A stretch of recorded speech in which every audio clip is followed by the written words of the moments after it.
دین اسلام وہ واحد دین ہے کہ دنیا کا کوئی بھی مذہب کسی بھی معاملے میں دین اسلام کا مقابلہ نہیں کر سکتا۔ آپ ہماری پاکیزگی کو لے لیں، یعنی ایسا نہیں ہے کہ نماز بندہ ایسے ہی آئے اور پڑھنے لگ جائے، نہیں ہے۔ اس کے جسم کا پاک ہونا ضروری،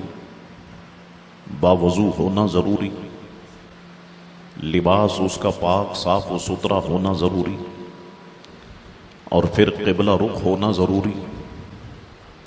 اور پھر یہ سارے کام کرنے کے بعد اس کا ندامت کے ساتھ اپنے آنسوؤں کو بہانا ضروری ہے،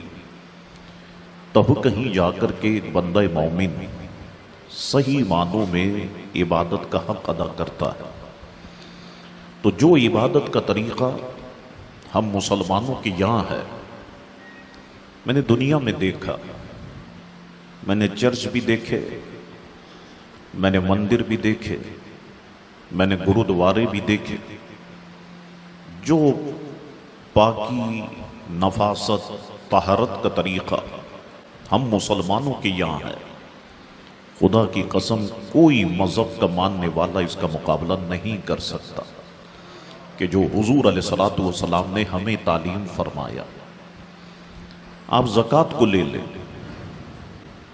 دنیا کے کسی مذہب کے اندر یہ طریقہ کار نہیں ہے کہ جو ہم مسلمانوں کے یہاں ہے، اور زکوٰۃ بھی ایسے لازم نہیں ہو جاتی، ایسے واجب نہیں ہو جاتی، اس کے لیے بھی کئی شرطیں ہیں۔ 7.5 تولے سونا، 52.5 تولے چاندی، پھر اس پر پورے سال کا گزرنا، اور پھر اس کا مالک بھی ہونا اور مال قبضے میں ہونا، کئی شرائط اس کے، پھر کہیں جا کر کے زکوٰۃ لاگو ہوتی ہے۔ دنیا کے کسی مذہب کے اندر اس طرح سے زکوٰۃ کا کانسیپٹ موجود نہیں ہے۔ آپ آگے بڑھیں، روزے کو دیکھیں، آپ ہمارا جو انداز ہے روزے رکھنے کا، دنیا اس پر حیران ہے۔ آپ کو پتا ہے کہ دنیا میں جہاں کہیں بھی جب ماہ رمضان شروع ہوتا ہے دنیا میں، تو ممالک کے حکمران مسلم ہو یا غیر مسلم ہو، غیر مسلم مثلا امریکہ لے لیں حکمران، اور دیگر ایسے ممالک لے لیں، وہ سب کے سب لوگ مسلمانوں کو خاص طور پر ماہ رمضان کی مبارکباد پیش کرتے ہیں۔ جو انداز ہمارا ہے روزہ رکھنے کا، یہ انداز آپ کو دنیا میں کسی اور مذہب میں نہیں ملے گا۔ آگے بڑھیے، آپ حج کو لیں، جو اجتماعیت حج ہمیں دکھاتا ہے کہ کوئی کروڑ پتی ہو یا غریب ہو، دو ہی چادریں اپنے جسم پر بانا ہوا ہے اور گھر سے نکلتا ہے، اور لبیک اللہم لبیک، لبیک لا شریک لک لبیک کی صدائیں لگاتا ہوں، وہ مستانہ وار کعبے کا طواف کر رہا ہے۔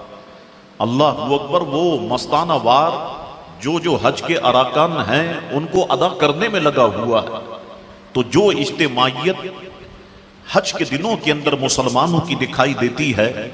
ایسی اجتماعیت آپ کو دنیا میں کسی اور مذہب کے ماننے والوں میں کسی خاص موقع پر اس طریقے سے اجتماعیت آپ کو دکھائی نہیں دے گی۔ تو الحمدللہ دنیا کا کوئی بھی مذہب کسی بھی معاملے میں اسلام کا مقابلہ نہیں کر سکتا۔ اب یاد رکھیں کہ اسلام کی خوبی یہ ہے کہ اسلام اپنے ماننے والوں کو کامیاب دیکھنا چاہتا ہے، کامران دیکھنا چاہتا ہے۔ ایک مسلمان کی اندرونی زندگی ہو یا ایک مسلمان کی بیرونی زندگی ہو، یعنی مسلمان گھر میں بیوی بچوں کے، یہ سارے کے سارے لوگ مسلمان گھر میں موجود ہیں، یا مسلمان باہر ہو، الحمدللہ اسلام مسلمان کو کامیاب دیکھنا چاہتا ہے،